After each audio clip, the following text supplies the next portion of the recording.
I don't know if okay, it looks like I was frozen for a second, but it looks like I believe you guys can see me and hear me now. I hope so. I'll do a mic check in a second just to make sure I'm coming through okay. I hope you guys are having a good day. Let me see here.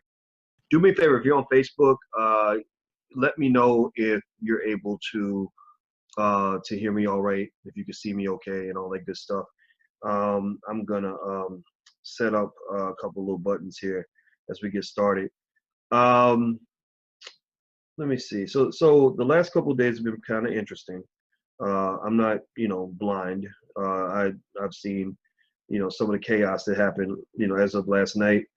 And in case you haven't seen it, you may want to check it out because it's been really interesting. And there are some people who feel like it's a good thing. Some people feel like it's a bad thing.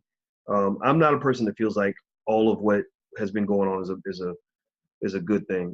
I don't, and I'm going to really kind of give you what I believe to be an honest perspective on kind of what went down.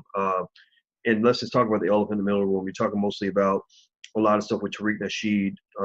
He finally spoke up about some things, some things that he'd been quiet about for a very long time, and things that I knew about. I knew about these things long before the public knew. I just never really said anything because it wasn't my place to do so. But do me a favor, let me know. Okay, so I see loud and clear on Facebook. All right. Robbie says, "Where are you?" I am back in Chicago. Gary says, "Shameful." Yeah, we can discuss that. Let's discuss that. Let's see. Okay, JoJo says, "Can hear you great." Okay, good. I hope you guys can hear me better than before. When I was in Guyana, I could not actually get a microphone that was adequate for what I was trying to do. So I had this really hollowed out audio, and it was kind of crazy. So I got home now. I got my Blue Yeti microphone, and I hear the Blue Yeti microphones are the best ones. So now I think it's all good in the hood. Um, let's see. Before we get started, let's do a quick city shout out right quick. I'd like to know what cities you're coming in from. I see Shay is from Charlotte, North Carolina. We're actually going to put one of our offices for the Black Business School in Raleigh, Durham, North Carolina. Hakeem says, "You can fix this, Dr. Boyce. You really can, sir." Well, I know how to tell the truth. That's kind of that's the policy I try to stick to because I do believe that at least if you tell your truth, you're not forced to sort of hold up a front. So I'm gonna tell you my truth. You may not like everything I say, but just know that it's coming from my heart. I see Leotis from Fresno, Jason from Suffolk, Martine from Detroit, Artifacts Films from New Orleans. I see Oaktown, Cleveland, ATL, Greensboro, North Carolina. Hakeem says, "Let's help out our brother Umar." How about that? We'll talk about that. Angela, Memphis, Jesse White, Hoptown, Hopkinsville, Kentucky. I don't know if you know, my family, the Watkins family, from what I understand, is big in Hoptown. Like there's a lot of Watkinses in Hoptown. My great grandparents had lots of kids. They were everybody was a Rolling Stone, the mamas and the papas, and actually T-Bots from TLC. She won't really talk about it, but she is actually my second cousin by marriage. No, not even by marriage actually. Our grandfathers are brothers, so that's why her name is Tiana Watkins and mine is Boyce Watkins. But it's funny because somebody asked her, they said, "Is Dr. Boyce? Are you related to Dr. Boyce Watkins?" She said, no." And so I'm like, yeah, go check your family history, girl. I'm in that family tree. Quit trying to lie. I love her though. She's so good. Don't go chasing waterfalls. Anyway, let's see here. All right, so Rosalind said, "Please let's kill the Willie Lynch theory." I'll that's another conversation. Um, Let me see here. Jason said, "I never knew that. Why she fronting?" I don't know, man. But then again, though, you can't blame her. I mean, I'm like that relative that you want to hide in the closet anyway. Who would actually want me as a relative? My gosh, I'm only going to embarrass you by saying something on the internet that's going to make you mad or make you feel embarrassed. So anyway, all right. So let's kind of jump in some of the issues. Somebody's asking, when are you coming to London? We're coming back to London soon, because we were in London a few months ago, and we love London so much. It's one of my favorite cities in the world. The Black London is actually very intelligent, very advanced. Real strong, intelligent Black professionals. Now, the challenge for London is that the disease of coonery is a little bit high. Like they're kind of scared. That British Empire got them kind of what's the word? What am I looking for?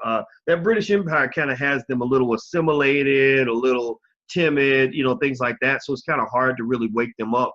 But the beauty of it is that when they wake up, they really wake up. Like when Black London is up and doing it, they do it better than anybody else. And so, like every other place, they have their limitations, but they've got so many strengths. And I just love the people there. And I'm going to tell you what's interesting. This is something you Black Americans, all of us as Black Americans, can really learn from and we should pay attention to. When I was signing books in London, I was signing books, and the line at the book signing is usually kind of long.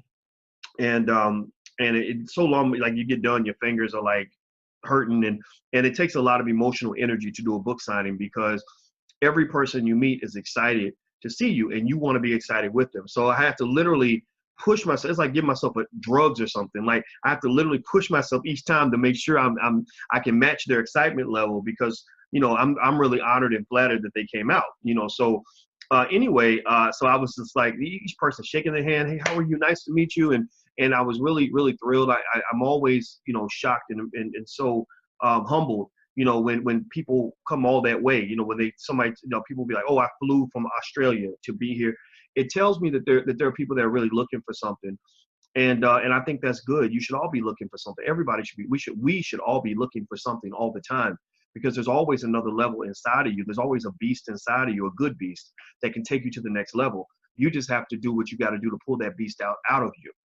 You got to pull it out. And the way you pull it out is you pull yourself out of your comfort zone. Now, with that said, I noticed that every person that came up in London, nearly every single person that came up where there was a child, there was always a mommy and a daddy. It wasn't like when I'm in the States, a lot of the kids got a mommy, but ain't got the daddy.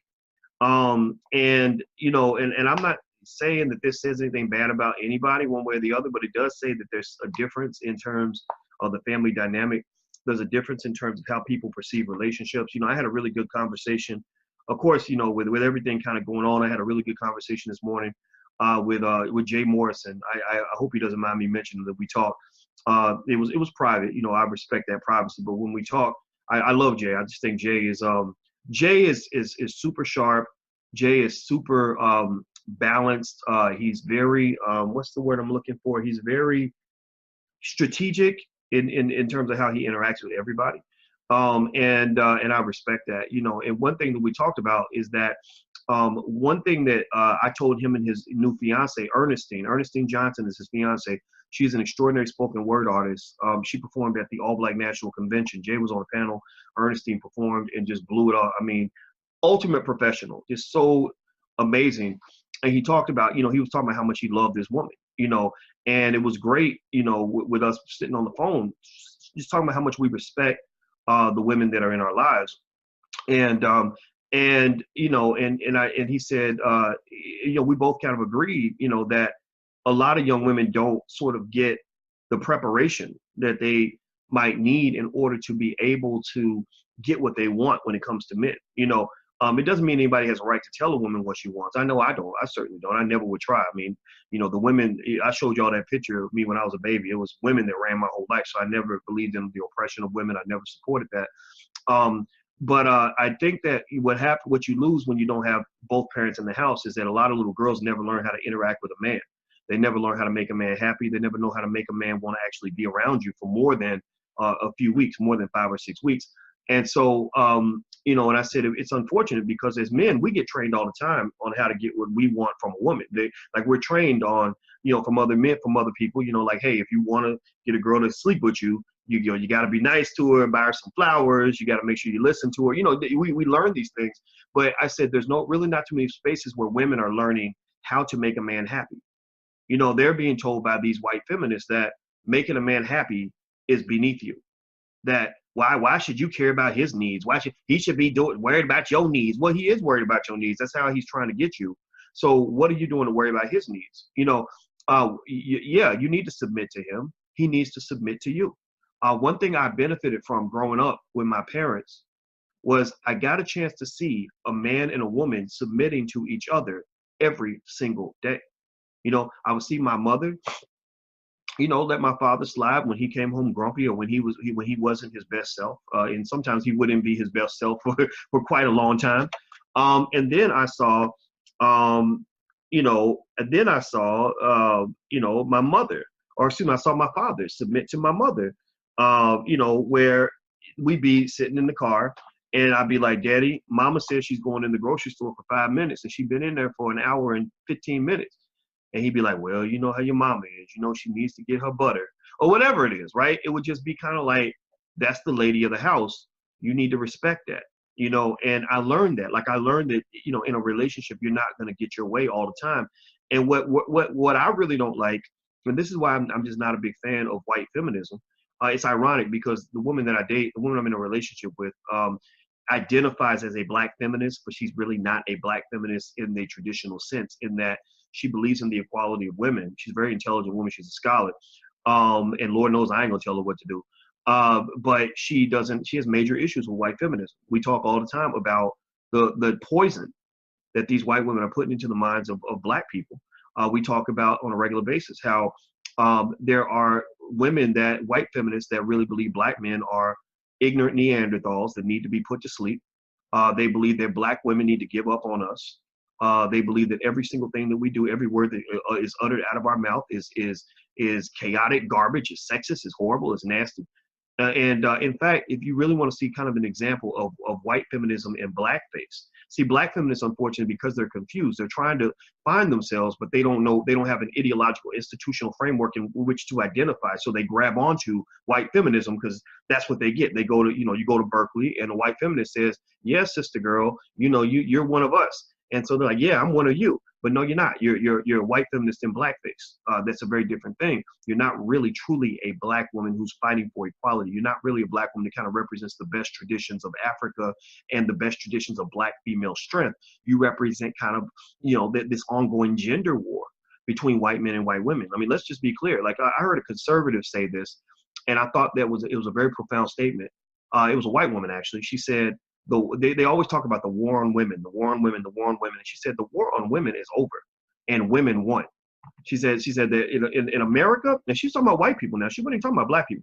She said in America, the women have done everything they can to castrate the men, to emasculate them, to neuter them in every possible way. And black men, you next. That's why they feminizing you in media. That's why they're telling you that something's wrong with who you are.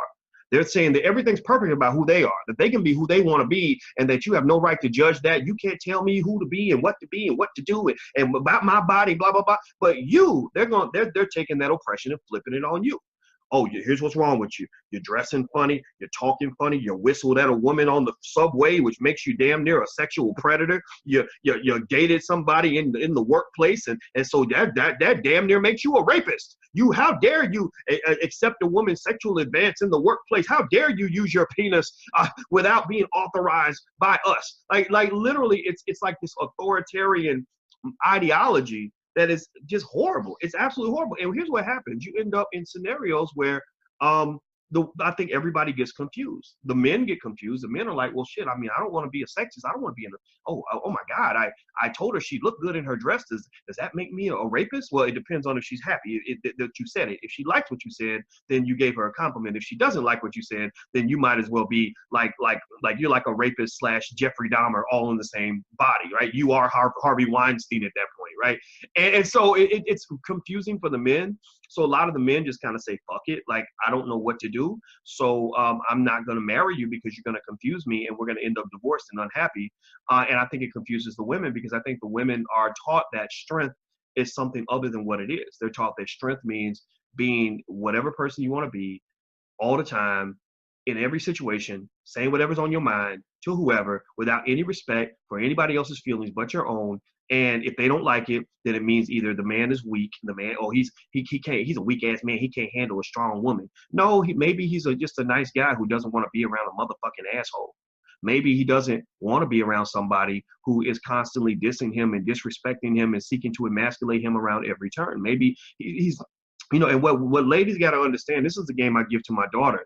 I give my girls game all the time about men. I tell them the truth. I tell them every single truth I can think of because I believe in the truth. That's just what I believe in.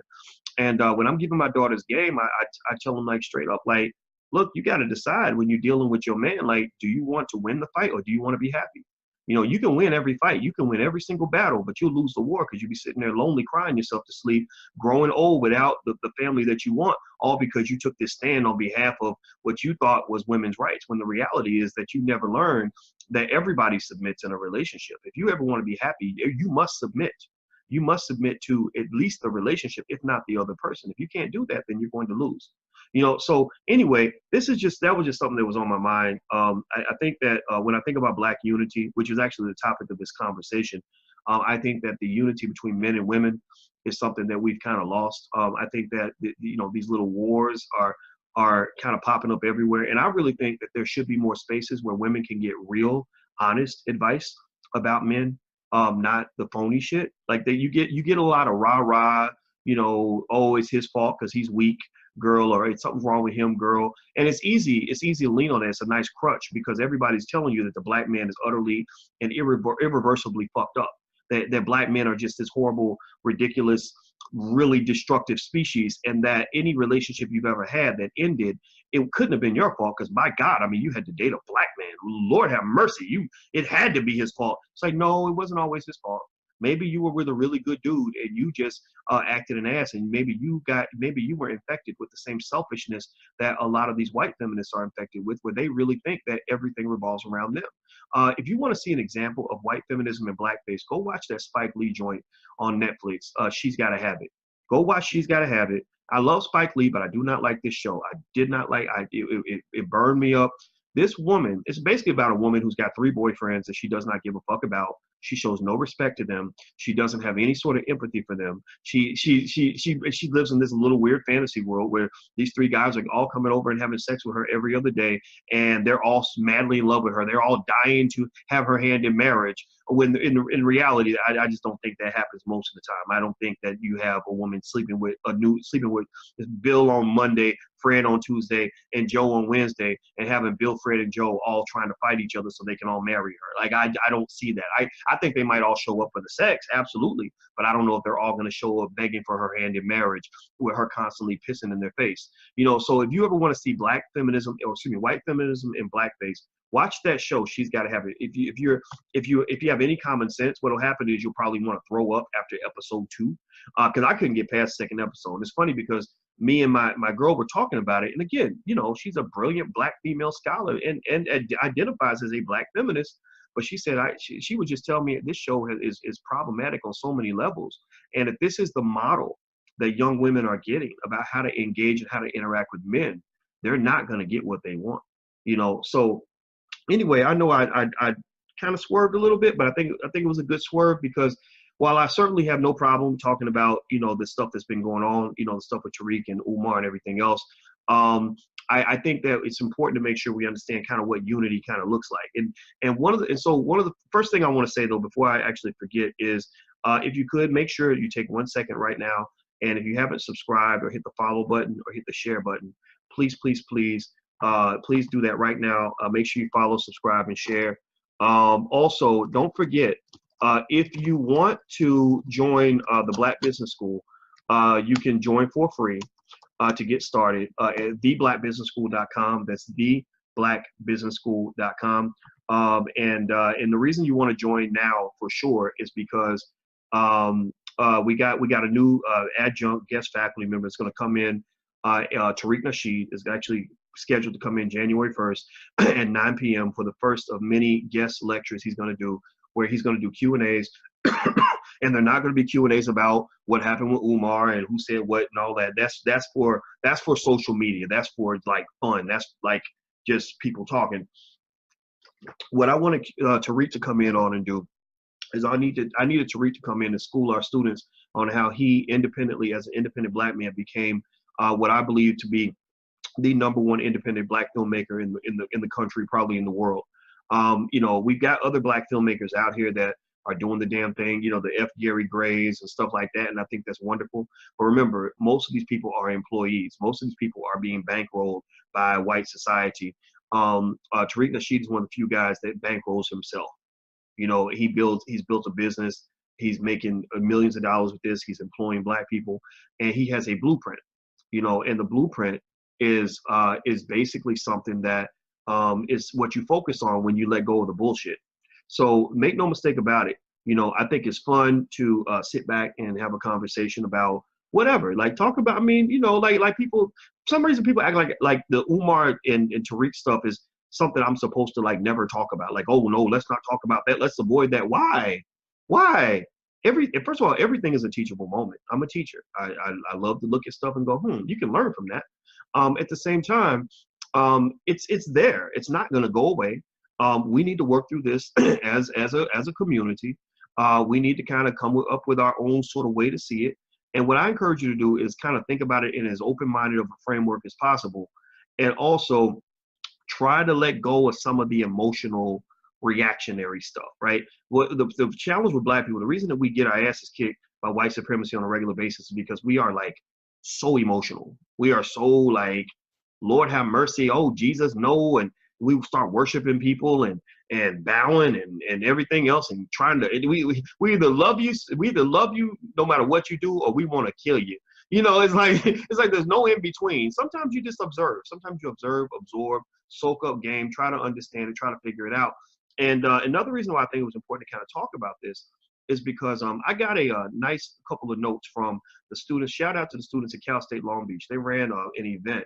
And I'm gonna start. I think that's an appropriate place to kind of begin the discussion, or that part of the discussion.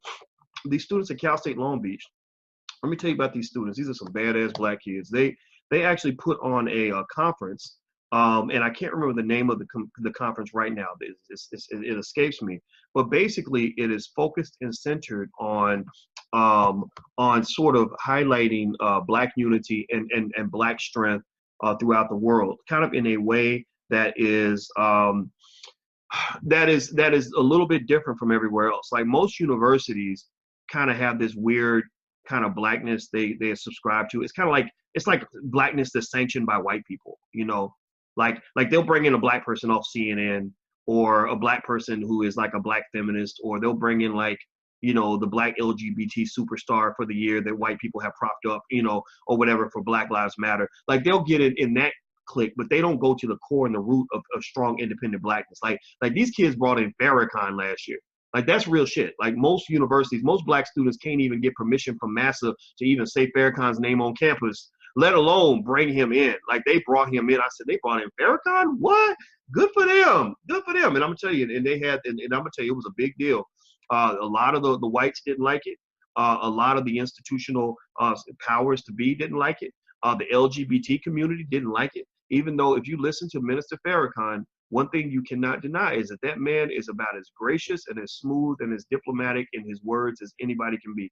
He's clear, plain, and direct, but he's very, very respectful. Even if he's going to tell you that you're wrong and that he disagrees with you, he will always give you the more respect than his adversaries give to him. So anyway, I want to give them a shout out because they sent me a note. It was nice. I said, oh, wow, these poor kids, they probably confused and mad and everything else because they're watching this stuff. You know, they're watching this stuff that doesn't make a lot of sense to them. They're watching stuff that's kind of probably hurtful to them.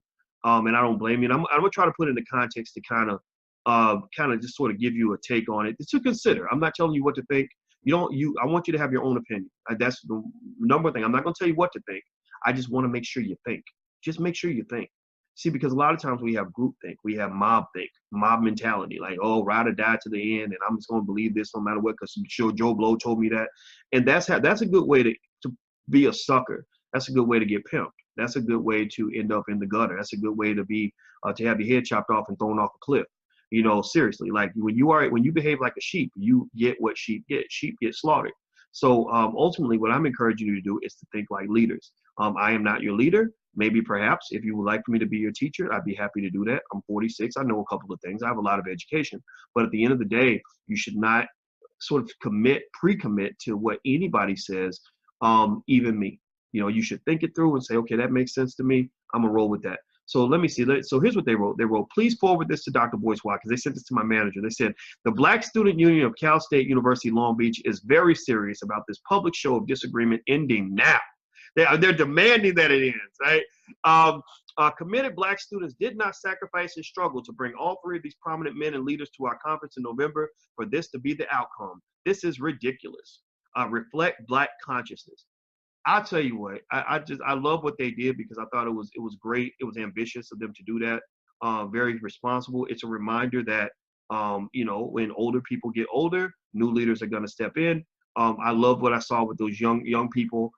Their leader, I can't remember the young brother's name, but he was very sharp, very charismatic. He was a real strong alpha male. The previous year, same thing. They had another guy. I said, this is great. This is, you know, these are the kinds of guys that women should be able to go meet when they go to a college campus. I go to other campuses where they're into all that, you know, cross-sectional bullshit, and you'll see the HBCU in the meeting. Literally, I'm not making this up.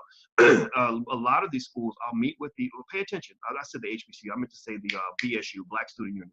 I'll sit with the Black Student Union at a lot of these white universities, and what it'll be is it'll be like 10 students, right? That'll all take me to dinner. 8 of them will be women. One of them will be like a gay man, and the other one will be like a man who's like so feminine and weak that you would be like, okay, these women can't marry him, either one of these dudes. So I would be thinking, where are these men going to find a husband? I would say, well, where are these women going to find their man? They can't find a husband because these men have never been trained to be men. You know, or the black men, or, you know, I remember I went to one university, and the black male students, I sat with 3 of these dudes, and they were all into sports and football, and they would talk about football like they were literally like analysts. Like, you would think they owned the fucking team, the way they were able to, you know, they were going back and forth around the table talking about, you know, which team had the best offensive line, which team had the best wide receivers. I'm just observing this, just watching this happen. So I just, after I peeped out the conversation, I interjected and I said, well, you know, people can make money from that analysis, right? Maybe you can jump in and do a YouTube channel and make money talking about sports. You know, just find something you love and that other people love. Is gaming, sports. I mean, it's the millionaire money makers on YouTube tend to be people that are into gaming, into sports, things like that. Like, if you love video games, learn how the gamers make money on YouTube and just start playing. Connect your computer and play your games like where it's on YouTube, and you'll get views. You'll make money from that. So anyway, I mean, there are literally people that make $1 million a year doing this who are like 15 years old. So anyway, I was explaining it to them, right? And I said, well, yeah, they were like, well, how do we make money on YouTube? I said, oh, yeah, well, here's how you do it. Because what happened was one of the guys had like a sports radio show in this little town. And this town was like, it was like Podunk, Mississippi. Like, literally, there was like 25 people and a cow in this whole town. So I'm sitting there thinking, well, you know, you could go on this little bullshit radio station where nobody's listening, or you can get on YouTube where the whole world can be listening if you play it right. So he said, well, how do you make money on YouTube? I said, well, and I also said, you know, you own your channel. You know, you go on the radio, they own all that, but you own it if you go on YouTube. So I said, now I promise you guys, this story has a point. I'm not, I know I go on wide tangents, but I always bring it back home, just so you know. So anyway, I said, well, the way people make money on YouTube is they get paid for every 1,000 views on their video. So I said, so let's say that you did a video and you were making $3 per 1,000 and you had, you know, 50,000 views on the video. I said, so you're making $3 per 1,000. You have 50,000. So 50 times 3 is how much money would you make from that video? And there was nothing but motherfucking silence. I swear to God, total silence. And I was like, oh, maybe I got to clear my throat. Maybe I wasn't loud enough. Yeah. So you got $3 per 1,000, 50,000 views. So you're going to make 50 times 3. And I said, how much money is that? And again, silence. I'm astonished. I swear to God, I'm sitting here like, I think I'm in the Twilight Zone. Y'all remember the Twilight Zone? Like I literally felt like, okay, somebody's punking me, because I know these young black men in college can tell me what 50 times 3 is, because you can't make money if you can't motherfucking count. Like, you cannot build wealth if you can't multiply 50 times 3. And you're in college. Are you the best that we've got? Like, are you the future? Like, do you represent the future of Black America? Oh my God, we are in trouble. So I was sitting there and I was like, okay, calm down, boys, calm down. You know, you got, because you know, calm down. You know, you bougie and everything because you believe in being able to multiply and divide and stuff. And that apparently makes you like somebody who thinks he's too good for other black people, or whatever. Like, and you know, you be reading them books and everything, and we know niggas don't read books. So I'm sitting there I'm sitting there thinking, maybe I've just gotten so smart that simple math problems, the math problems that seem simple to me are complicated to everybody else. And then eventually, and so here's what happens, right? So I repeated the question the third time. Finally, I said, okay, yeah, so what's 50 times 3? And one of the dudes, I swear to God, he said, $2,000.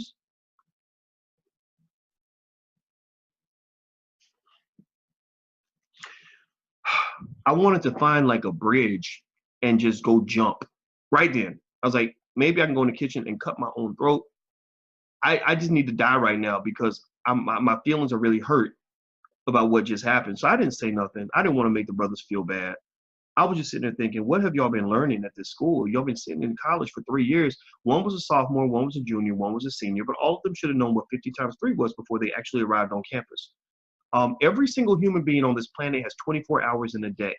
We have 168 hours in a week.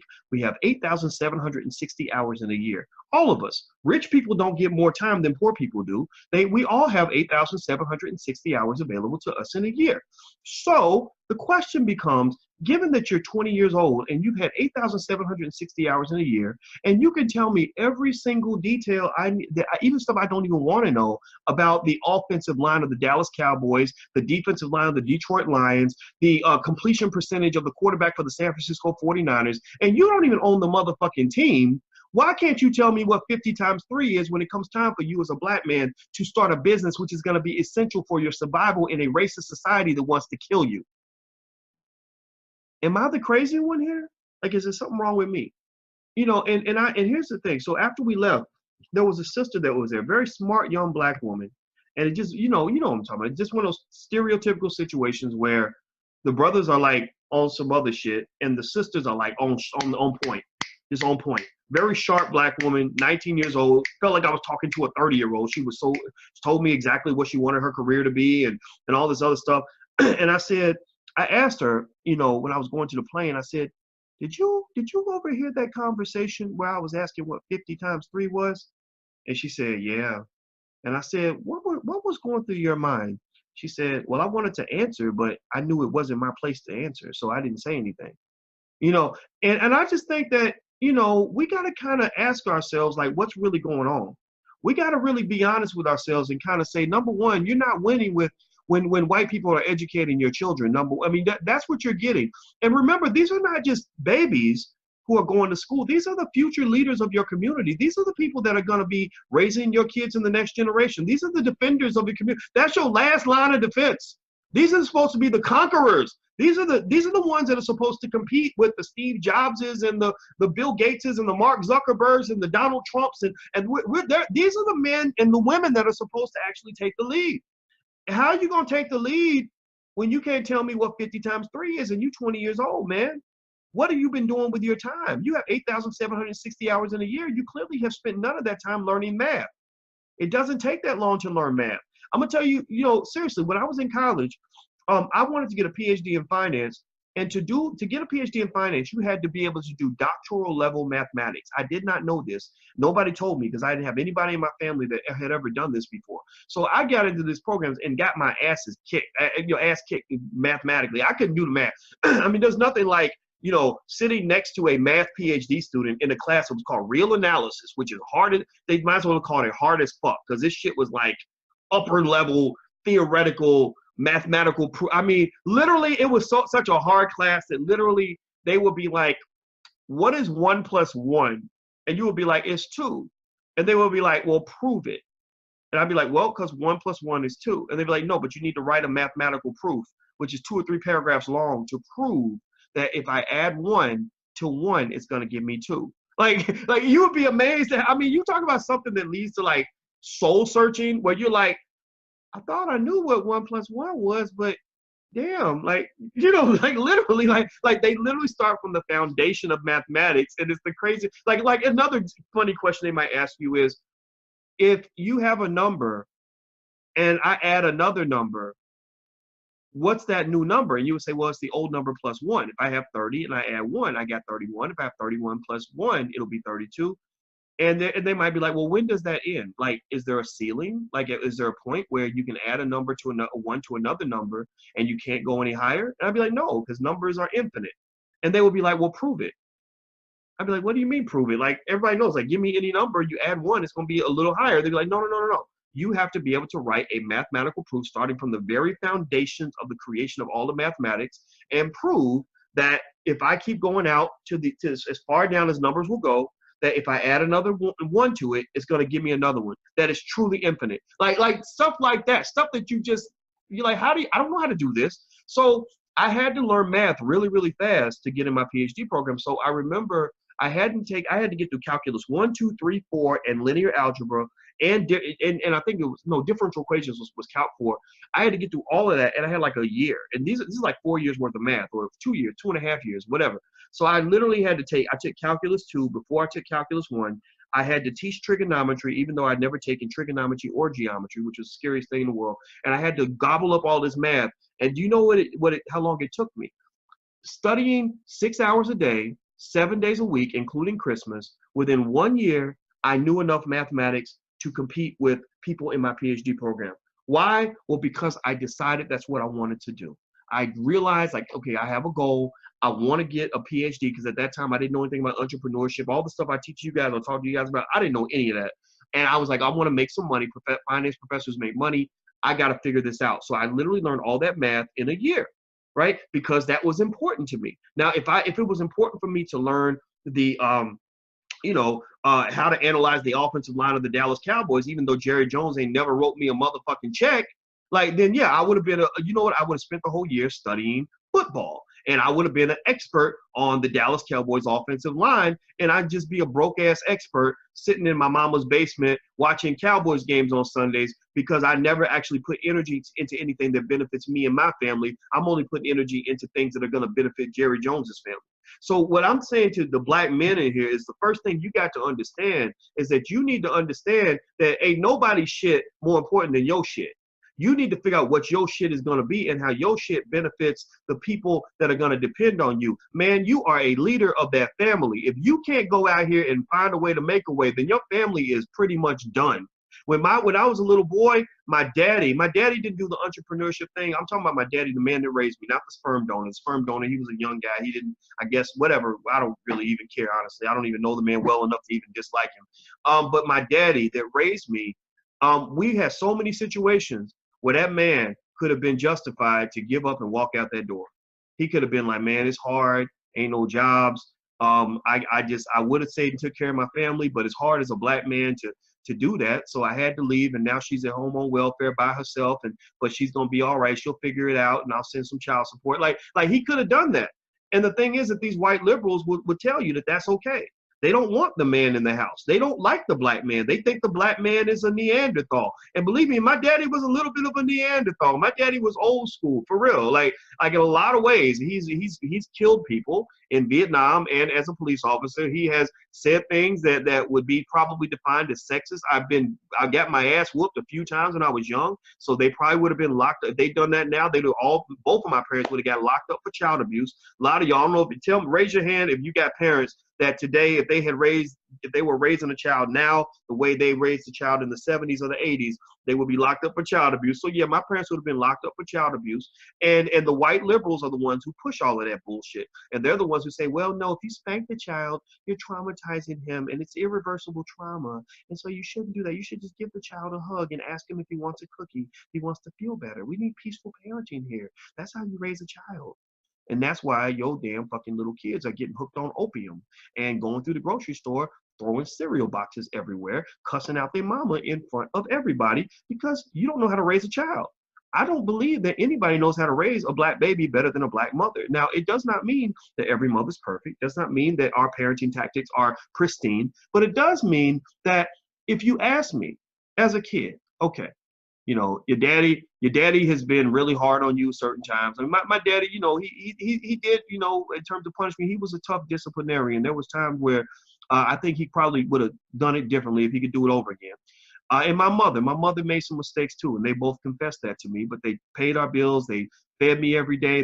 They took care of me. They loved me. They built me into the man that I am. So in a way, I think about my parents' upbringing, or the way they raised me, as like a basketball game. It's like at the end of the game, you say, yeah, you only shot 47% from the field, so you missed a lot of shots, but you hit more shots than you missed, and you outscored the other team. So at the end, it wasn't always all good, but the good outweighed the bad. Thank God I had two parents in the household who stayed together the whole time. We never had to wonder if our parents were going to get a divorce. We never had to worry about being put out on the street. We never had to worry about our family breaking apart. And so if you ask me, okay, with all the challenges that you had growing up and all the times again where they, in 2017, they probably would have called child protective services a couple of times, when they saw, when your mamas chased you through the house with a frying pan, that is hard to justify, right? But if you ask me, would I trade that for the other outcome, which is them coming to my house, taking my daddy away in handcuffs and me not having my father in the home, or my mother being arrested in front of me because some white social worker decided that she's an unfit mother? Would I rather have had my parents in the house loving me even in a less than perfect way, or would I rather have had them gone or incarcerated? I would choose the former every single day of the week. I would choose the first option every single day. There is no scenario in my mind anywhere in this life where I would have preferred to have grown up without my mama and my daddy, because I love them so much and I know that they love me even when they weren't perfect. And so what I'm just trying to tell you guys is that overall, at the end of the day, a lot of y'all are fucked up. Black people, a lot of us, I throw myself in the mix. I'm not even talking about you. I'm talking about all of us. We are fucked up in certain ways. And a lot of the reason we're fucked up is because we don't know who we are. And we grab onto cultural pressures that are put on top of us by people who are more fucked up than we are, but we think they're better than us because they got some money. Or we think that they're better than us because they control the institutions, or because they run the government, or because they're the ones who write the new laws and they decide what they want to put. They like, oh, well, this used to be a crime, but now we're going to act like pedophilia is just a mental illness, because now our next move after we done did our LGBT stuff is to start slowly making it okay for a man to have sex with a little boy. That's going to be next on the list. Just wait. Give it about a decade. They're going to start talking, but they're going to come out the closet. Because that's the thing. They'll talk all day about, whether or not Tavis Smiley had sex with a coworker, which is not a crime if the coworker was okay with it. But they won't talk about all the pedophiles they got in Hollywood that they've been protecting. They won't talk about that because that's getting too close to that LGBT stuff. Every now and then you'll see it kind of spill out, like you saw with that one guy, Giannopoulos or whatever his name was, he was a gay Republican, and he gave a little speech where he was talking about the romantic love between a grown man and a 13-year-old boy, and everybody distanced themselves like, oh no, you can't say that, you can't say that. It wasn't because they don't understand it, it's because they don't want it said in public. So what I'm trying to say to you is that a lot of what you're kind of getting, a lot of what you're led to believe is really just destructive stuff. It's incorrect. So anyway, all right, so let's dig a little deeper here. Let's go back. I'm looking at some of the comments here. Darren said Umar said that. Yeah, let's speak on that a little bit. Yeah, Umar has said a lot of really smart things throughout the years. I think that if you listen to Umar's speeches, Umar Johnson, that's what I'm referring to, you're going to learn a lot. If all he did was just lecture and kind of just do his lecture thing, I think that it would be very easy to just kind of say, okay, he's good. People support him. I think that what's interesting is that, you saw a little bit of discord. You saw, people kind of feeling that Tariq Nasheed went off code by talking about Umar. They're basically by speaking on, what Umar had said, about him and done, etc. That was a problem. And so I'm gonna give you the summary version of what my perception is based on me knowing. I know Tariq. I've done a lot of business with Tariq. I know of Umar. I followed him. We've met a few times. Things like that. And as you know, Umar has never really been all that interested in being my friend, which it is what it is. But here's the short and long of it. I hear what people are saying, and I'm gonna just be as honest with you as I possibly can be. All I know how to do is tell the truth on this. Basically, there's a lot of stuff behind the scenes that the public is not aware of.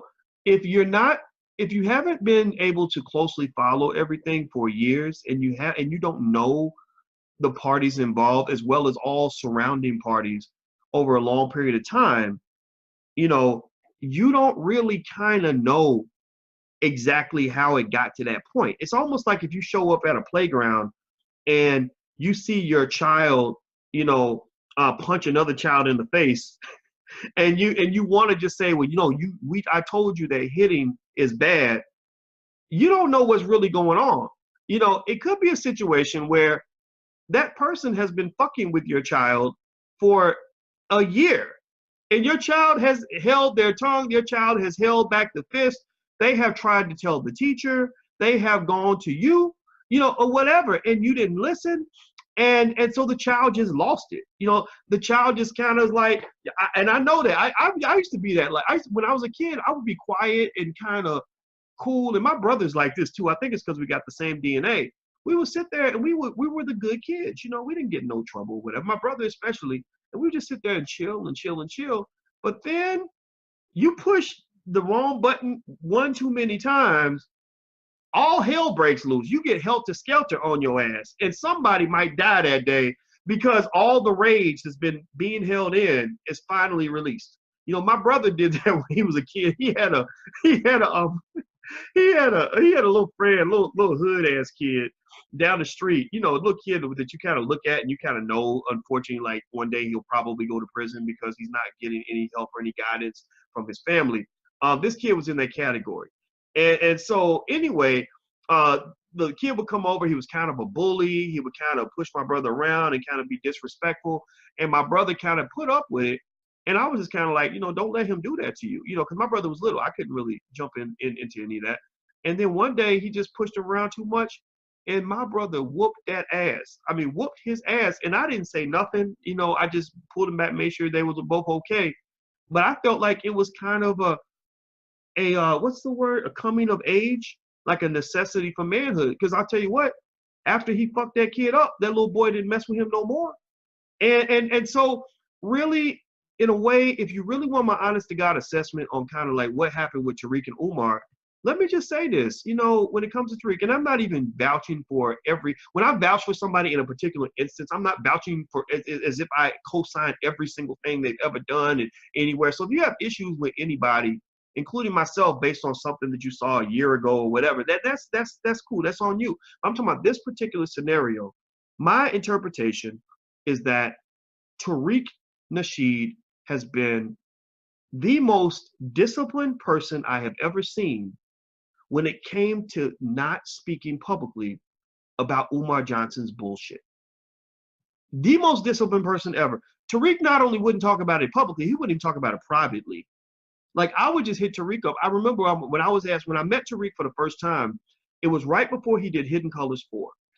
And we met in Chicago because actually he was having kind of a weird thing with Zaza Ali. Both Tariq and Zaza are friends. I do business with both of them. I talked to Zaza yesterday. She's my buddy. We real cool. Much respect to Zaza.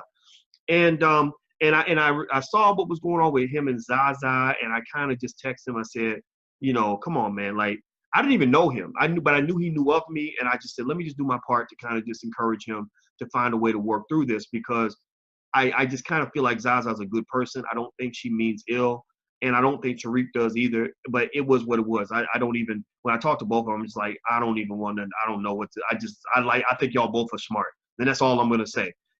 And so basically, I remember I met him in Chicago. It was like almost like an act of God. It was meant to happen because I texted him. I said, "Where you at, man?" And he said, "Oh, I'm flying into O'Hare." I said, "Really?" I said, "Oh, I'm in O'Hare. Let's meet."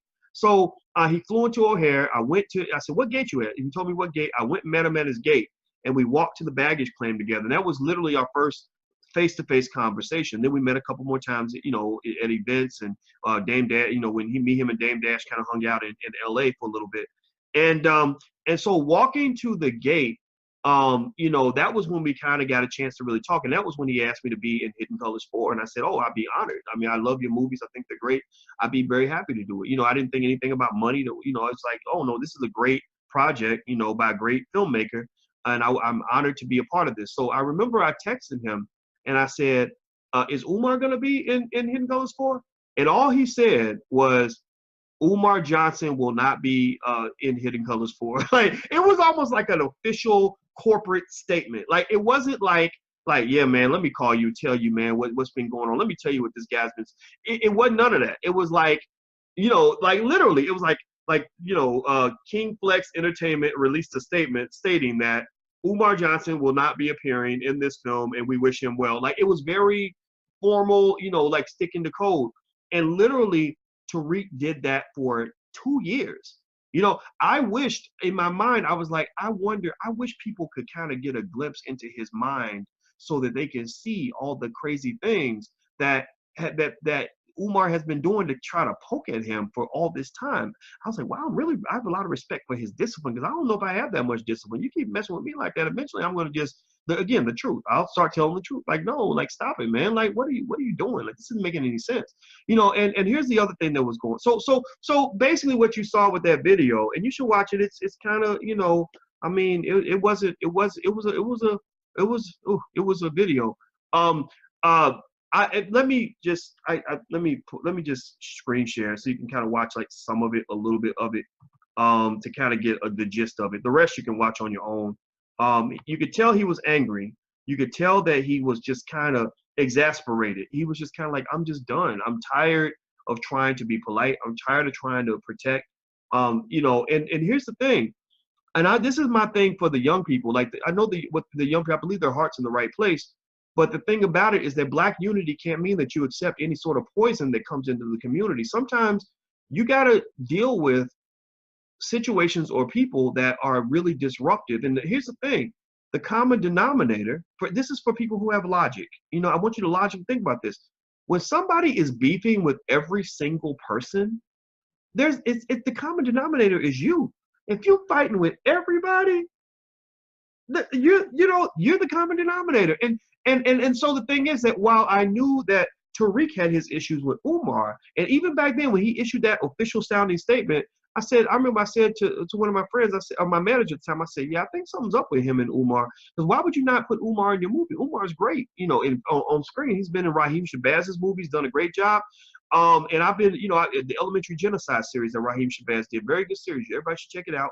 Umar was extraordinary in those films, and I was always happy to be in the film with him. I would have hired him to be in my movies, if he'd have had enough sense to pick up the phone and not decide that he hated everybody like from day zero. So I saw this very strange paranoia coming out of that, and I thought Tariq was just gonna stay silent forever. I didn't think Tariq was really gonna burst it out. And so, I will say that I don't think anybody wins when this kind of thing happens. I think it's kind of sad too as well. I was looking at some of the comments. I think a lot of people just didn't understand. And they're like, man, why would you do this? That's another Black man. Why would you diss another Black man? And the thing is that we have no problem dissing another Black man if he's like a Republican. Like, what if it was Sheriff David Clark? Or what if it was Dr. Ben Carson? Or what if it was Omarosa and her old cooning ass? Like people would have no problem dissing Omarosa. So if you think that staying on code means never dissing another Black person in public, then shit. Then that means every Black person should be okay. Like, we should just bring in Uncle Ruckus. Every Uncle Ruckus in the world should be able to just say what they want with impunity. Well, no, we don't believe it. The code only goes so far. The code only goes so far. Unity doesn't mean, here's two things it doesn't mean. Number one, it doesn't mean every Black person always agrees and always gets along. You need diversity of perspective so you can have the best ideas emerge. You can have unity and still have dissension, have disagreement, have debate. The third thing, or excuse me, the next thing on the list is that unity does not mean that you co-sign on any Black person just because they're Black. Every person with brown skin ain't your motherfucking friend. Just because they Black does not mean they got your back. So at the end of the day, this is not a Black community, Black conscious civil war. The civil war is everybody on one side, Umar Johnson by himself on the other. That's what the civil war is. There is no like great divide, no great debate. Because I'm going to tell you the goddamn truth. When you get prominent or public figures together that have all worked with Tariq and worked with Umar, the conversations are not pretty. I have gotten multiple calls, phone calls, long conversations in private with people who have been like, what the hell is going on with this guy? Like we were at the church and this happened and he cussed out everybody at the church. And I never told you guys about the church incident because I was waiting for somebody who was there to talk about it. I don't really want to get into that because I was already getting enough heat back from people saying, well, you should never speak negatively on another black man in public. Who would spend, what black man spends that much time talking about another black man? And I was like, people are just not going to understand. So I don't even want to even talk about it because they won't get it. But I'm going to tell you, there was a church incident in DC where literally where Umar was one of the speakers, and this is elders. These are respected elders. I'm talking about people like the Rock Newmans and the Carl Nelsons and Anthony Browder was there and some other people. I'm talking about respected OGs in the game, like people that really hold it down for the black community and were holding it down when everybody watching this live stream was in diapers. When all of y'all were in diapers, when half of y'all wasn't even thought of yet, these guys and these women were holding down the black community. And at this event, Umar gets upset because he arrived late. He was supposed to speak at whatever time it was. He gets there late. He's pissed because they moved on without him. He's cussing, acting a fool, and there's a major confrontation that happens backstage where there's almost a fist fight between one of the elders and Umar. And I'm like, what is this shit? Like this, if this don't make us look like a bunch of pack of crazy coons, I don't know what does. But here's the thing. Here's the thing you got to understand. These people, they've been showing respect to each other. I mean, these are the people that rolled with Francis Cress Welsing. These are the people that rolled with those who laid the foundation. They didn't behave like, they didn't have this kind of stuff happen like on a regular basis back in the day, unless it was like maybe somebody who was an agent planted in the community just to create disruption. I'm not saying Umar's in that category, but it has happened before. They schooled me on this. I had a talk with one of the OGs, and I'm not going to say names because I want them to be the ones. I'm going to encourage them publicly. If you have a story, please share it so people can at least draw the whole picture. It's like again, the analogy with the little kid getting in the fight. Tell what's been going on, that your child was being bullied and that's why they punched the guy out. It wasn't because your child just wants to be violent. And so anyway, so literally, I remember having a long conversation. He schooled me. He said, yeah, back in the 70s and the 80s, one mistake we made was that we had some people that we believe were planted in the conscious community to kill the momentum behind what we were trying to do. They were just there to create chaos, just there to disrupt, just there to cause problems and cause fights so that we couldn't get along and move forward. And so I'm not putting that on Umar at all now, but I'm just trying to I hope everybody who's fair-minded, who's open-minded, can take a second and just try to see the big picture and realize Tariq could have done this video. He's more disciplined than me. I did my video announcing I was done with Umar in 2015 or something like that. Like it was winter 2015, it was like 2 years ago when I did mine. Tariq could have done the same video 2 years ago, but he didn't, because he didn't want to disrupt the code. He's like your child who's getting slapped over and over and over again by the bully and being spit on and shit on, and they're sitting there saying, well, I don't want to be a fighter. I don't want to go to detention. I don't want to get in trouble. So they're letting the other kid just run ramshot over them, and then eventually the child just gets up and knocks that motherfucker out. And so I'm not saying that you can just agree and co-sign on everything Tariq said in the video. It's up to you to decide which part you agree with, which parts you don't. But just understand, a lot of this was a long time coming, and it's kind of insanity. So let me show you guys a little bit of a short clip of kind of what Tariq had to say. He said it in a way that only Tariq can say it, and so I'll let you guys just kind of watch it and kind of feel free to make your comments and give me your take on it. Here, Tariq had to say. He said it in a way that only Tariq can say it, and so I'll let you guys just kind of watch it and kind of feel free to make your comments and give me your take on it. Here it is. Tariq had to say. Give me a second. He said it in a way that only Tariq can say it, and so I'll let you guys just kind of watch it and kind of feel free to make it a second, guys. I think. But while I do this, do me a favor. Make sure you subscribe.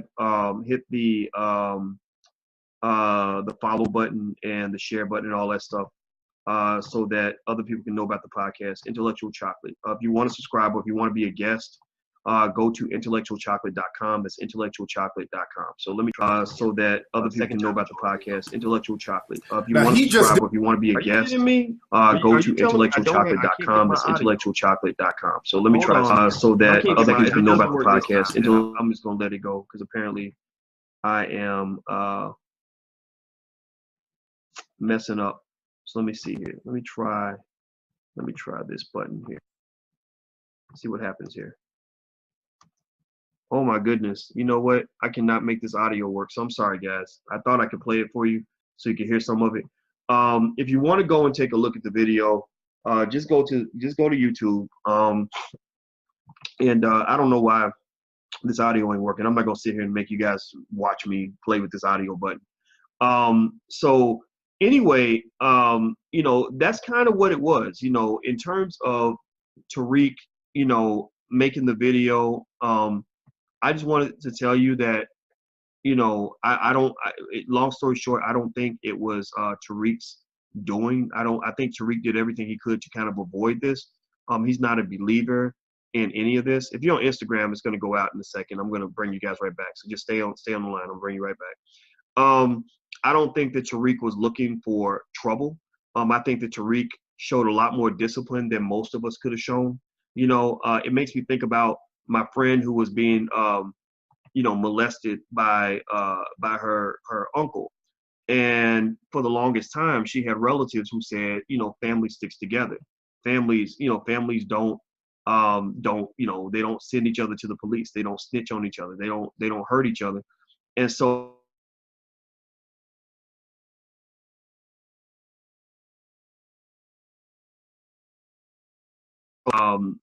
she basically, in order to avoid attacking her relative, she kind of let it kind of happen. She didn't say anything about the molestation for years. And then what happened was one day, she basically just kind of went off. Now I hit another button. I'm being dumb today, but can you guys hear me? Let me know if you can hear me on Facebook, because I hit another button. I think I might have killed my audio. So let me know if you can hear me. Okay, I see you guys on Instagram said you can hear me. I think that's good. Um, okay, I'm gonna let it takes a second for the Facebook feed to kind of go. Okay, I see yes. Okay, I see yes. All right, good. Thank you. I'm glad you guys can hear me. Yeah. So you know the thing about it, I think that rather than kind of dwelling on what specifics came up in terms of what Tariq said about Umar, I think it's probably better to kind of really talk about sort of an agreed upon framework for kind of what Black unity looks like. Black unity cannot and does not and should not look like everybody agreeing. You know, Black unity also cannot and should not look like everybody being afraid to, you know, to speak their mind, you know, or to tell the truth about somebody who is breaking code by being disrespectful. I mean, if you're gonna say it's like the little kid fighting. If you're gonna tell me I broke code by punching that motherfucker in the face, then you need to talk to him about breaking code by picking on me in the first place. You know, if you talk about code, what code was there that that Tariq put Umar in Hidden Colors 4, boosted up his career, or Hidden Colors 1, 2, and 3, or whatever, whichever one, or 1 and 2 at least, and it boosted up his career, looked out for him, covered for him in multiple occasions, defended him on various scenarios, gave money to a school which does not exist, and did all these things to have his back. Yet at the same time, he's still getting this negative energy from this guy. So to me, if there's a code, then the code should have been met in the beginning. If somebody breaks code, then you can break code too. Even Confucius said that. Confucius, the ancient Chinese philosopher, he spoke highly about the importance of honoring your mother and your father. But basically, Confucius said, if your mother and father do not carry themselves as honorable people, then you don't owe them shit. Then fuck them. Like literally, they broke the code. You can break the code too. And so, because the thing is, at that point, when you start breaking code, that means you're not trying to be a part of the system that lives by the code. If I'm going and I'm just sort of attacking and being nasty toward every other Black person that's supposedly part of the community I'm supposed to be a part of, and I'm saying we're all gonna build together, but yet I'm saying I'm King Kong consciousness and I'm the most requested scholar and I'm the greatest and I'm the best and Big Papa and all this other stupid shit, then I'm kind of breaking code right there by not even being humble enough to acknowledge the fact that I'm not the only person out here doing this stuff. And one thing I have to agree with Tariq on in this video is he was talking about this idea, like bragging about how often you're going out speaking and how important it is that you're being requested to speak. And the truth of the matter is that I don't know about Tariq, but I don't speak that much, not because I don't get requested. I get requested every day. I don't speak because I'm running my business. I'm speaking to my team members trying to run an organization that employs Black people. That's what you do when you grow up. At first, you start off and you're trying to go get speeches, and because it's an ego booster. Like, look at me. I was requested to speak here, and I'm on the road. Then you eventually get tired of that shit. You don't want to be on the road. People ask me, they say, hey, Dr. Watkins, we'd like for you to come and speak. And I'm like, I'm so tired. How about I just do something on the internet and you can use the video? I did, when I was in Guyana, I did a speaking engagement in Philly. The budget wasn't there. I said, don't worry about it. Just bring me in through Zoom, through Skype, Zoom, whatever. And I'll just talk that way. That way I ain't got to go get on a plane and y'all ain't got to go spend a whole bunch of money flying me across the world. So, ultimately, I just, I think that you got to pay attention to kind of what's being said. I think that where the Cal State Long Beach students were probably hurt and disappointed, the same way, you get upset. Like if you see, like I know somebody who here you go, I'll give you a good example. I knew somebody who was married to a really shitty man. He treated her like crap. Every ounce of generosity she had as a woman, he exploited that. She would give him love. He gave her hate. And when he gave her hate, she would just give him more love. He would just double up on the hate. So he abused her emotionally, physically, otherwise neglected her, mistreated her in every way imaginable. And finally, she just said, she started realizing she lived by a code. Her code was, whoever you marry, that's who you stay married to. A weak woman is the woman who divorces her husband. Well, finally, somebody convinced her, like, you don't have to live like this forever. So she went ahead and said, well, wait, since he's violating the code, then there is no code. There is no institution anymore. There is no structure in this marriage because he doesn't respect the structure of the marriage. He doesn't respect the code. So I can't stay on code with somebody who don't want to stay on code. I can't play basketball with you if you're trying to play tennis, hockey, and cricket. Like, what the fuck? How the hell am I going to play basketball with somebody who's bringing a football to the basketball court? Like, what? Somebody be like, well, you're supposed to play basketball no matter what. How the fuck am I going to play basketball with you when you're playing football? It takes two to tango. We got to be playing the same game. If we're both going to be strategic, let's both be strategic. Well, whatever. But sometimes people, you try to be strategic, you try to elevate your thinking, and then you realize you're dealing with somebody who is really incarcerated in the most nigga-like thinking that you could ever imagine. So you're like, shit. Sometimes the only way to deal with a nigga is to be a nigga. And you don't want to be a nigga, so you might say, look, nigga, back up off of me, or I'm going to fuck you up. Like, that's what happens. Like, it comes out of you. So what do you do? What do you do? Especially if you're seeing the person with this nigga-like thinking hurting the people that you love. They are hurting the people that you care about. You care about the community, or like, again, like, so this woman, that's what she went through. She's trying to be a loving, wonderful wife. Her husband's trying to be a bastard. And his bastard behavior was rubbing off on the children. Her son turned into a bastard because he's watching his daddy disrespect his mama every day. The girls are growing up thinking that I'm supposed to marry a bastard because my daddy's a bastard. Look at him. He cussed my mama out. And I guess that's what a man does. A man, if you don't like the way you cook the chicken, he's supposed to cuss you out. So she went ahead and did what was best for her kids. She got a divorce. She broke the code, so to speak. She didn't really speak ill of him, but she did part ways, and she had to announce publicly that she's getting a divorce. And the first thing people said was, what's wrong? Why would you divorce? Mom, why would you divorce daddy? Like, why would you do that? Why would you do that? Well, because he broke the code. And you can look at your parents and say, oh, I'm so upset and I'm so disappointed. Y'all can't get along. But if one parent is constantly breaking the code, then eventually a divorce will occur, and it's going to be public.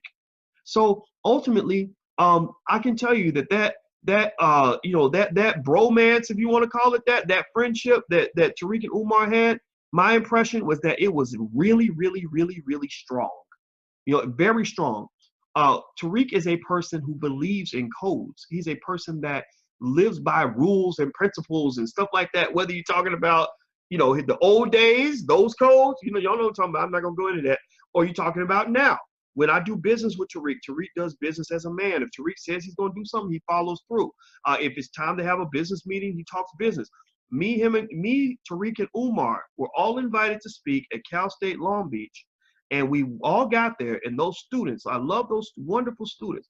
I went to the green. I got there. They said Tariq Nasheed's in the green room. I said, okay, well, take me back there. I haven't seen my brother in a while. I'm gonna go talk to my brother. And I knew Umar was coming. I wasn't scared to sit down and talk to Umar. I said, okay, well, when he comes in, if he comes in the green room, it'll be awkward for about 30 seconds, but I'm not going to participate in any of that awkwardness. I'm going to walk up and say, hey, let's just have a talk. Let's just see if we can see eye to eye.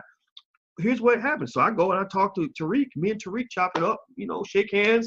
I tell him what we got going on in the Black Business School. He says, he wants to come in and give a lecture. I said, well, absolutely. I insist on paying you your fee, because I respect him as a businessman. So I got him to come in because again, he and Rick Mathis are two of the best independent Black filmmakers I know. There are others out there, but these are the two I spoke with first. And I'm bringing those guys in because I want everybody to learn game from these guys who've been able to build something on their own. Here's what went down as far as Umar. Umar comes in, and I see people lined up to get their book signed. I see his book set up, his table set up. And I'm like, well, where's Umar? I mean, he's big as hell. Like, you can't miss him. And they said, well, he's upstairs on the 3rd floor. I said, well, why is he on the 3rd floor? We down here. He didn't want to come downstairs. He didn't want to engage. And so I don't really know. I don't really know how you can expect Tariq to remain patient in that kind of situation. I don't think, how much more, and here's the other thing too. How much does the community benefit when we're seeing all of this behavior behind the scenes, some of which is very harmful to Black people, and we don't say shit because we trying to stay on code. Like he's doing this to women, but we gonna stay on code.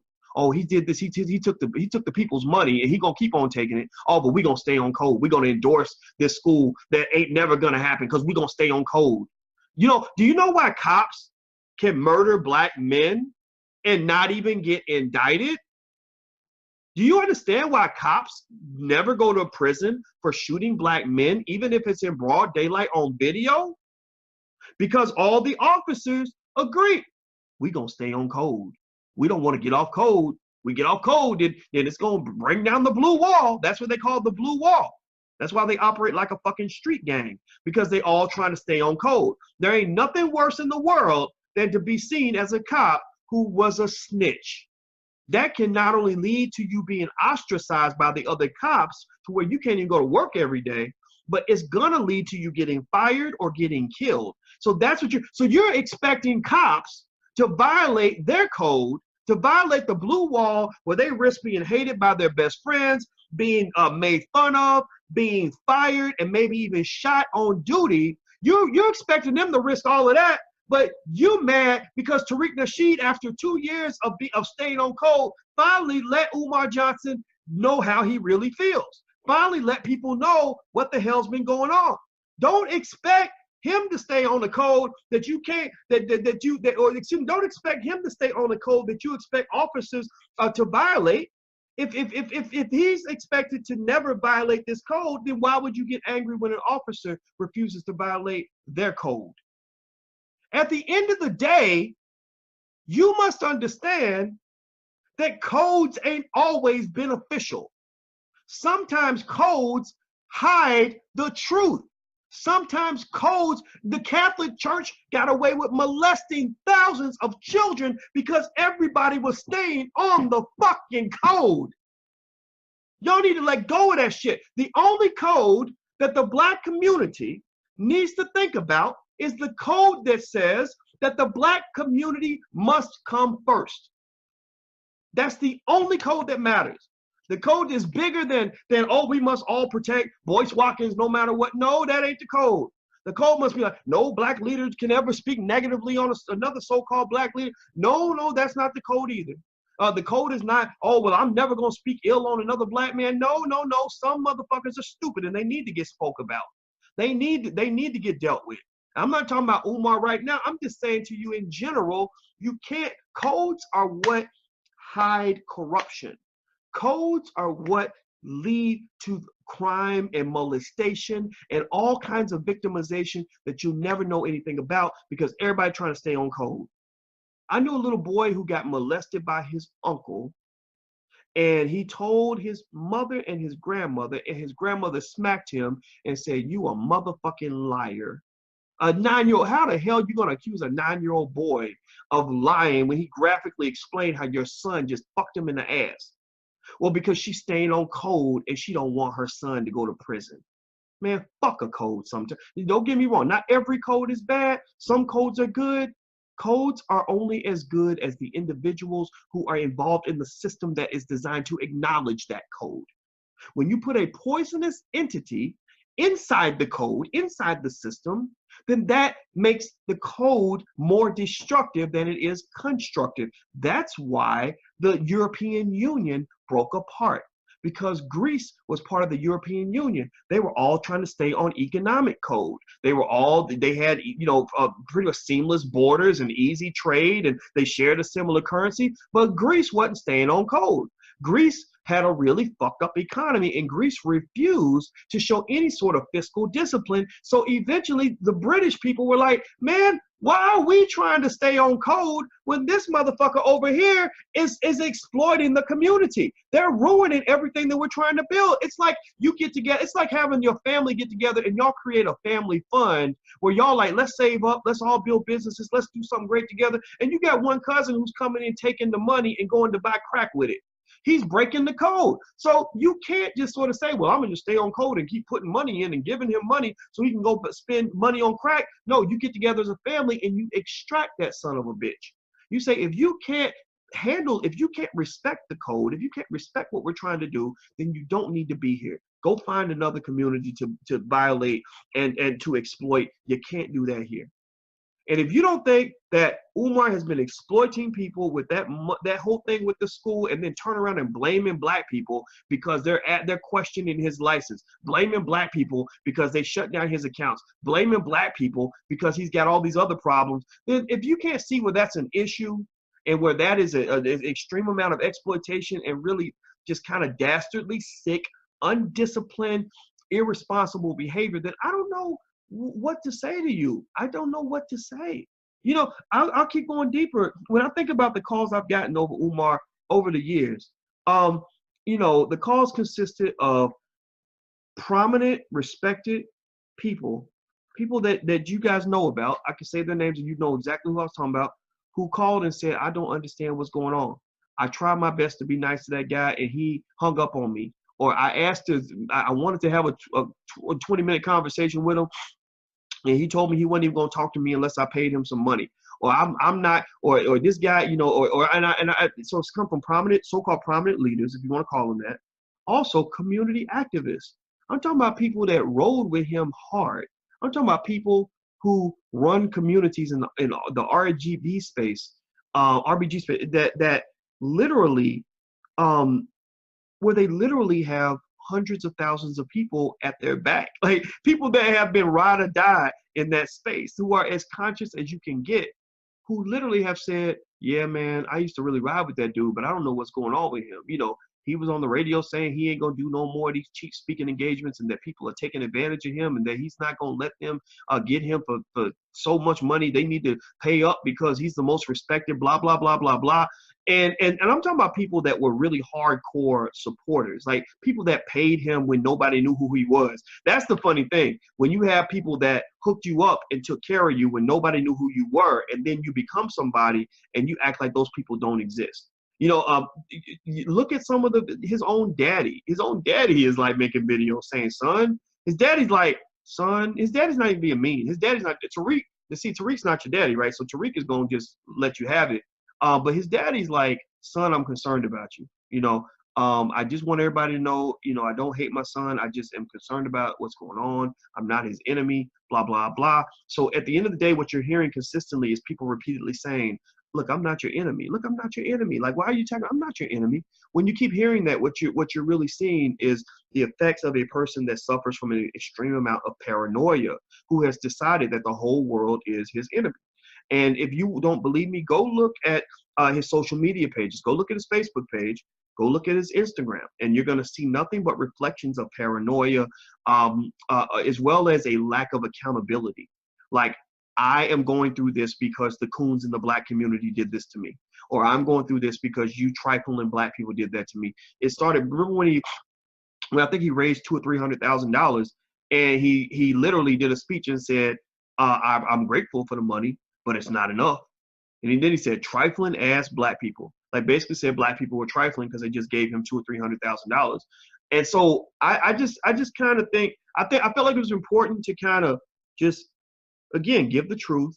I don't know how that's going to make people feel about anything or about me.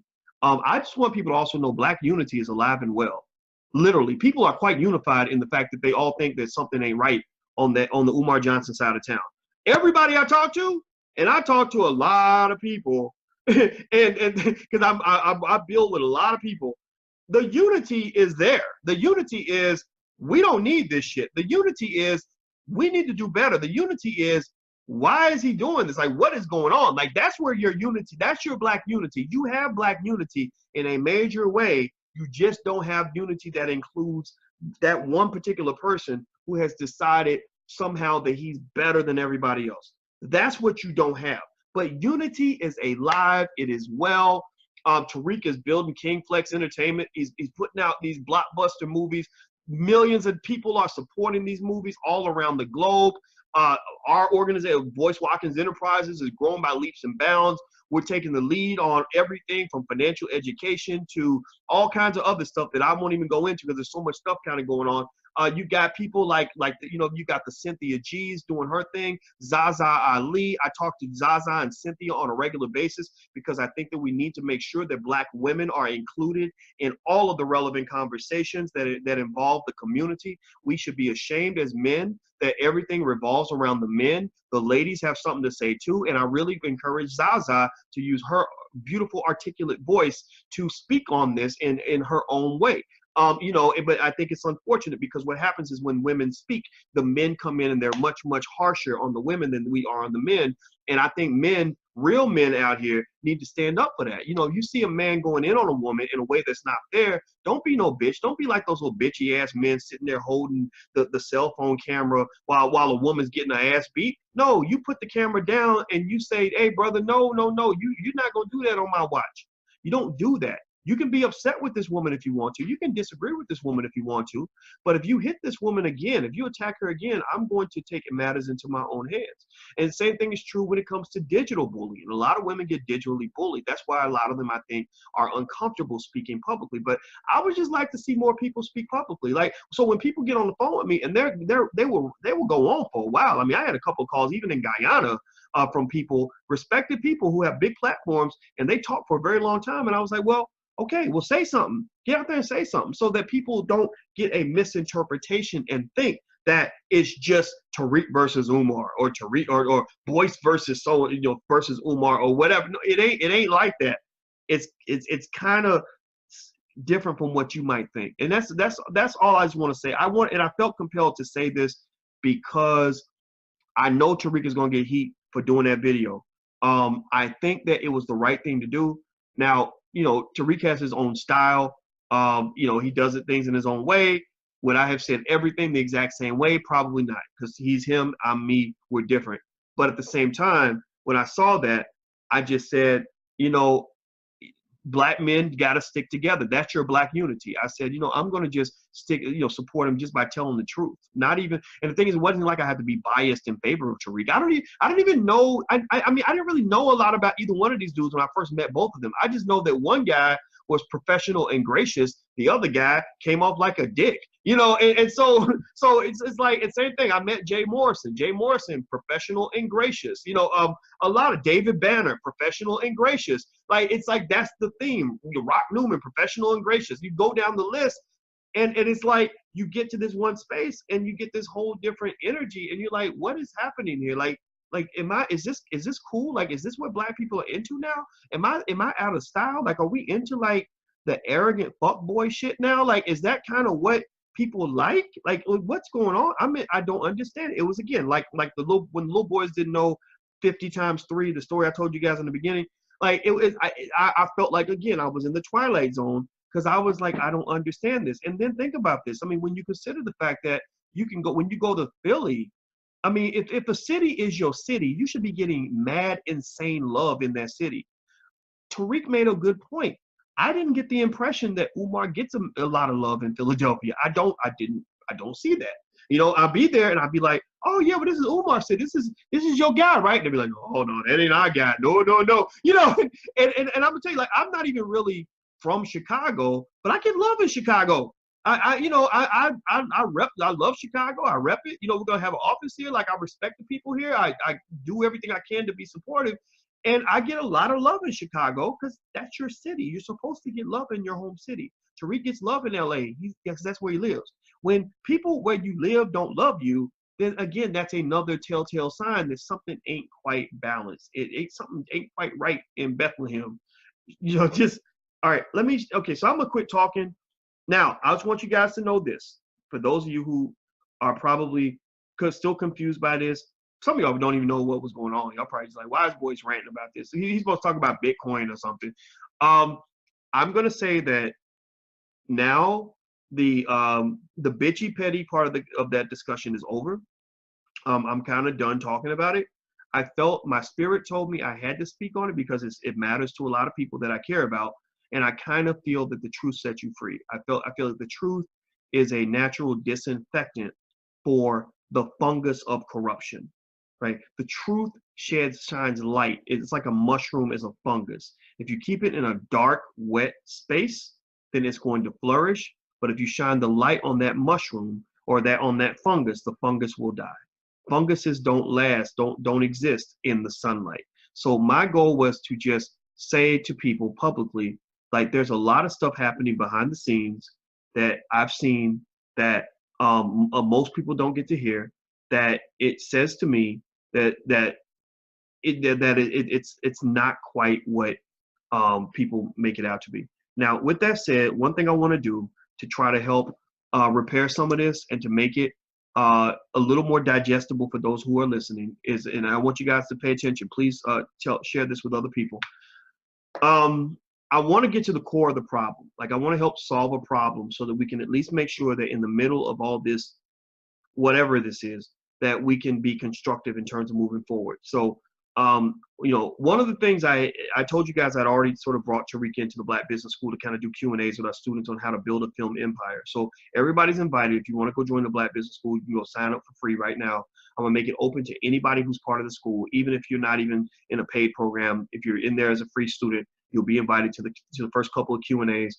And then I'm going to integrate him into one of the curricula, right? So, and it's not free. I'm paying his fee because I respect another Black man's business and I want him to be compensated for what he's doing. And so go to theblackbusinessschool.com to sign up if you want to be there, theblackbusinessschool.com. Second thing I want to let you guys know that I want to do, because I told my brother about it and I said, I don't want to be, childish. And I certainly don't want to be destructive. And I want to make sure we are productive, constructive, and we're moving forward and we're solving problems. One of the key issues that has consistently come up is the issue with this whole thing with the school. I'm with Tariq and everybody else who pretty much believes that there will be no school. There is no school coming, unless there's a miracle act of God and somehow maybe this becomes a come to Jesus moment for Umar and he gets the help that he needs. And he goes and actually takes some of that money and builds a school. It doesn't cost that much to build a school. There are people that are on that are subscribed to us who have schools. They've started their schools with $25,000. They started the schools with $50,000. They started the schools with money off the credit card. And so what I said was to my brother, I said, what we could do is, I said, we should, somebody said, shut the fuck up and prove it, boys. That's right. I'm about to shut the fuck up and prove it. I said, let's put our money where our mouth is. So what I want to announce to you guys right now is anybody that has an African-centered school, my goal is to support schools that are already in existence as opposed to us all sort of sitting around and living off a hope and a prayer of some school that may or may not exist that costs $1 trillion to build. Let's support those little $30,000, $40,000, $50,000 schools that are already out there. Let's find ways to raise money so that these schools can grow and evolve. And I talked to Jay Morrison about it today, kind of man to man. Jay's a real balanced, measured person, an extraordinary leader. And one of the things that we discussed were avenues to help the community raise funds for businesses, for schools, for things that they want to do. And I'm going to announce more of that later as we sort of iron out those details. But one of the things I'm willing to do is I will write a check. I will write a $5,000 check to someone who runs an African-centered school that can use an extra $5,000 to pay a few bills. I wish it could be a bigger check, and eventually I will write bigger checks once we raise more money and we set a more structure here. But for now, if you email, you can send your information over to staff@boycewatkins.com. That's staff@boycewatkins.com. If you send it to staff@boycewatkins.com, I have my assistant. She's checking those emails. Send information about your school. If you want, you can even send a link to a video about your school. Some information, just, nothing too complex, but some bullet points, where your school's located, how many students you have, just some things that, some financial information if you want to kind of let us know what you would do with the money. And we will pick a school. And I really want to see if I can do this every month or every quarter. Literally, I will write a check. My name will be on that check, and I will write a $5,000 check to an African-centered school to show you that I want to do more building than destroying, because I can understand how all of this was probably a little bit concerning for some people. Because at the end of the day, the number one goal is to make sure our children are being educated. That's it. We got to make sure our children are educated. And if you remember the Black Core of Three is that we must educate our own children, we must create our own jobs, and we must support Black businesses. So this is my small gesture to say, and I will show you guys when I send the check. And also, if you don't get a check, here's the other thing too. So don't think of it like a lottery, like maybe you won't get the grant or whatever. But if you don't get the check and you have a school and it's solid, like, again, I need real schools. We can't really be promoting schools that don't exist yet, because you have a community that has been lied to so many times and gotten pimped really by people promising and fantasizing and selling you a dream that ain't real, selling you some stuff that ain't never gonna happen. So I need people that are really doing the work. Show me some pictures of the babies in the school learning. Show me video of the rooms in the buildings. There was one school in Atlanta I visited. I don't remember the name of that school, but that's going to be a school that I want to help. So if you don't get the money, that's okay. I can still help you out. We've actually got interviewers now that we've just brought in to interview people on my YouTube channel, which has about 250,000 Black subscribers. So it's a very high quality audience. It's not just 250,000 random people. They're mostly Black. I get more exposure to the Black community on my YouTube channel than I get when I go on CNN. That's why you don't see me on CNN as much, because I don't really need any of that stuff anymore. We have our own media. So what I can do is have you interviewed about your school. You can tell the world about your school. And if you have a link where people can make donations to your school, I encourage everybody who donated to Umar School, donate to some of these other schools too. Fine. Okay, you wrote a check to Umar for $50 or whatever. That's cool. Good. Charge it to the game. It is what it is. Now go write a $50 check to that African Center School in Florida that nobody knows about. Write a check to that, the Imani School in Columbus, Ohio. Write a check to that school in Atlanta that's having trouble trying to, pay the light bill this month. Write your checks to them too. And I encourage those of you who run these schools, get set up so when you come into the platform space, make sure you're set up to receive donations. So be able to have a URL people can go to, a link, a PayPal, whatever it is, where you can give people a simple URL, visit the imanischool.com and go there and make a donation. Because, and those of you who believe in this, who don't run a school, write a little, send them a little bit of money. Let's help them out. Let's do it together. And I'll be the first one to write the check. Like I said, the first 5,000 will come out of my bank account. The check will have my name on it. It will come right from me. And eventually I want to get those checks. I want to make those checks bigger. The rest I'm hoping will come from the community. And that's my gesture really. That's really guilt talking to a point, in the sense that I feel very, very guilty for addressing this issue like this. But I don't feel so guilty that I don't believe it's the right thing to do, because I'm conflicted about whether, and I was conflicted about whether or not I should even talk about it. But I follow my spirit, and my spirit told me, boys, you need to open your damn mouth, because you ain't gonna leave your brother Tariq out there just to get ate up by people who think he's off code for no reason. So that's it. That's it, everybody. It was nice talking to you guys. I hope you guys have a great day. And Jim has blind face said, will you create a list of the schools? Absolutely, we can certainly do that. We can even use volunteers. Maybe there's a way we can actually have people that can help us kind of document and keep up with all that. Because there are a lot of these schools out here. I mean, imagine this. Think about this. Imagine if we were able to raise a couple $1,000,000 instead of giving a couple $1,000,000 to one person, we give a couple $1,000,000 to a bunch of different schools. You know, it's what was it? It's like Bitcoin. Like the reason Bitcoin and crypto came into existence is because people did not want money and the power of money to be centralized. They didn't want one person or one entity controlling the money supply. So you have in crypto, you have decentralization where the money is controlled by a lot of people. So in this case, I think it should be the same thing. Next time we raise $2 million as a community, let's raise it in a way where the funds are going to be broadly dispersed. I'll bring the people on the channel and they give their information. You can make a donation. It ain't even got to go through me. You go right to them and you're donating to schools that you know are real, schools that you believe in. So I hope that is I hope that people take that gesture the way it was intended. And you know, that's all I really know how to say. I only know how to tell the truth. So take care, guys. I'm about to get out of here. I hope you guys have a great day, and I will talk to you soon. I'll be in LA. Actually, if you live in Los Angeles, I'll be speaking in Los Angeles on January 6th. Common and the rapper Common and Kareem Abdul-Jabbar are coming in, and I'll be there as well. And in fact, I think I may be doing a series at UCLA, speaking there every month. I'll let you guys know about the series and all that stuff. That deal isn't totally done, but I'll be there January 6th. I'm gonna relink drboycellosangeles.com. So if you go to drboycellosangeles.com, you'll be able to get your tickets and everything. I'll redirect the URL right now so that if you type in drboycellosangeles.com, you can actually go in and get a ticket to come to the event if you'd like to come out and hang out. So anyway, I'm out of here, guys. Have a great day. I love you, and I'll talk to you soon. Be good. Peace.